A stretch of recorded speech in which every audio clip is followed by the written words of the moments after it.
everybody, thank you so much for tuning in. Today I'm going to show you how I made this rustic wood mirror using Dollar Tree items. Even the art around the mirror is using Dollar Tree items, and it is totally customizable. You can change the placement of the art, you can skip that part altogether, add more mirrors. It is totally up to you.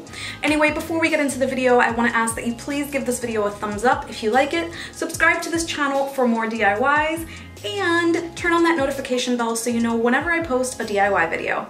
Anyway, let's go ahead and get started. I'm starting off with these wood signs from Dollar Tree.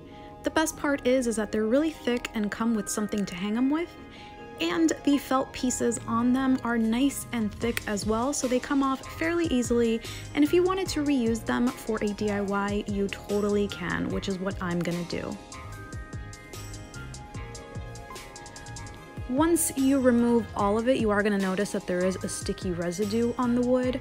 So you can go ahead and use adhesive remover, Goo Gone, or even just alcohol. I'm using adhesive remover because that's what I have at home. I just sprayed it on and wiped off all that stickiness. After all the adhesive was removed, I made sure it was really dry before moving on to the next step.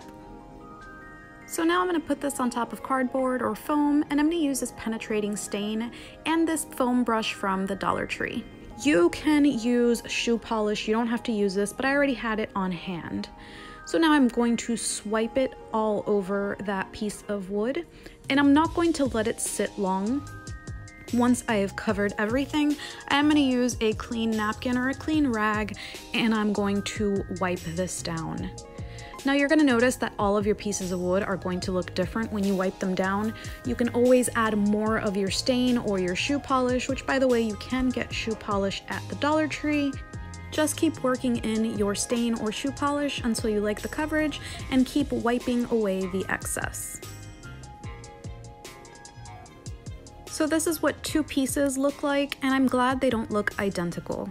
So now I'm going to use this Dollar Tree stencil, which I got in the school section. And what I'm going to do is use this one and this one. I would use the corner one, but it's too large and would be covered by the mirror. So I'm going to peel it off of the backing, and I'm going to place it on the very corner. I'm using the tips of my fingers basically to guide me on if it's straight or not. So just keep pushing down and feeling with your fingers to see if it's even. So once it's fully pushed down, you can use the paint of your choice. I'm using vintage white, and with an almost dry brush, I am just going to tap that on top. And once you have the coverage that you want, you just peel it off. Now, every time you move on, you have to clean your stencil. I'm using a magic eraser to remove everything. And then I'm moving on to the other side. While that dries, I'm going to do the top part. So I'm going to do the same thing, letting my fingers guide me and making sure that the petals are facing the same direction.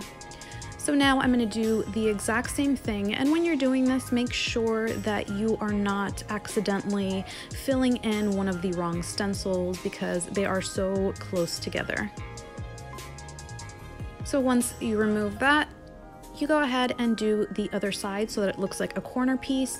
And I'm doing the same thing, letting my fingers guide me, but I'm also checking to make sure that the petals are not overlapping the other petals.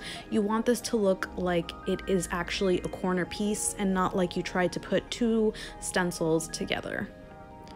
So now I'm just going to paint that as well, and this is basically doing the same thing. Every time that you peel it off, you make sure that you clean it and you follow the exact same steps. Now for the other pieces, I'm going to use this side of the stencil, and I'm going to place them on top the same exact way and peel that off. So now these are the four pieces that I'm left with. You can do whatever you'd like to yours. I'm going to be using these mirrors from Dollar Tree, and these four corners don't come off, but that's okay because we're going to be using a generous amount of E6000 on all four corners and basically all over. Now I'm going to position it onto my mirror and try and get it as centered as possible, and I ended up using a ruler not to measure but to let me know if it was slanted. Once you have them in place, let them dry for 24 hours and bam, you have a beautiful rustic mirror. I really hope that you enjoyed this video, and again, thank you so much for watching. Till next time.